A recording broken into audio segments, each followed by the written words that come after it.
Good morning, everyone. Namaste. I'm going to call in Archangel Michael to clear the space and place the white light of protection around us with his blue seal.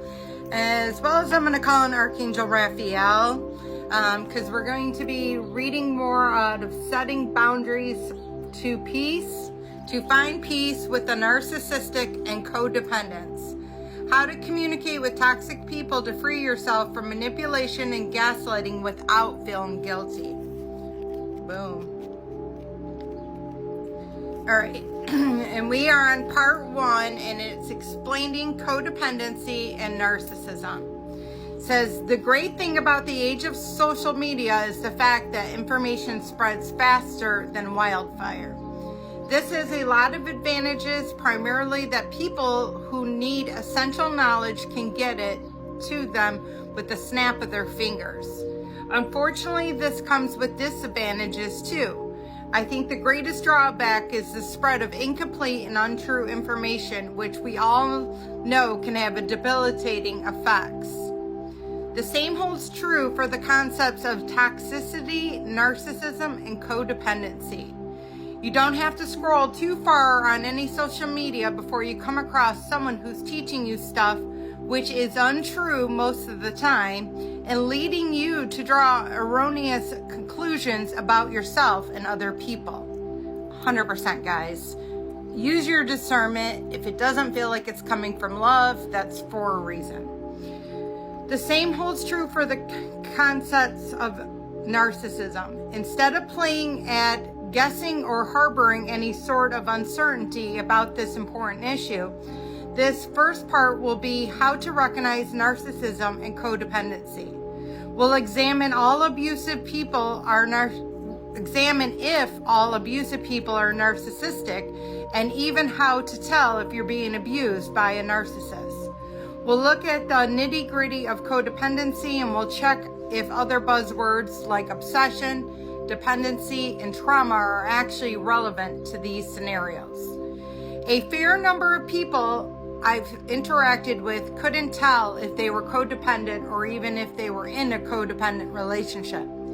You may be in the same boat, but you could be mistaking an unhealthy codependent partner for true love, or a codependent friendship for a loyal one.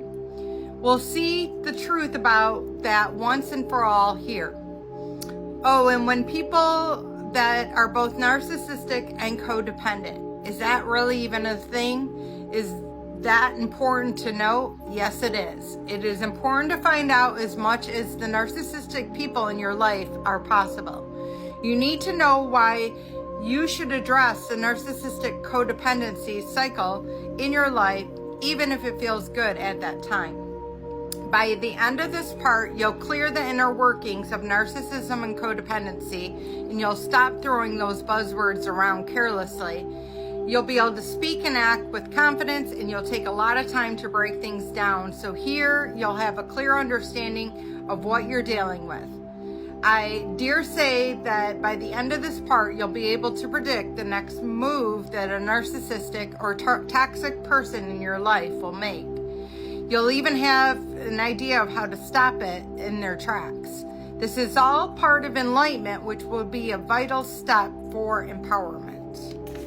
I'll just take a look at it. Let me just read these right here. It says, overuse labels. Caution the mind, overuse. Proper diagnosis is required. It states, thorns and snares are the way of the crooked. Whoever guards his soul will keep you from them. Proverb 22.5 ESV. When I look at narcissism through a vulnerability lens, I see the shame-based fear that of beginning ordinarily. I see the fear of never feeling extraordinary enough to be noticed, to be lovable, to belong, or to cultivate a sense of purpose, by Brene Brown. So I'm going to leave it right there. But what was coming to mind as I was reading that. So a lot of codependents, I'm speculating, and this is me speculating. I do have degrees in psychology, but this is me speculating. A lot of codependents more than likely are empaths. A lot of narcissists are more than likely not empaths. But the thing is with that, they both been through similar experiences. They both been through trauma in their life.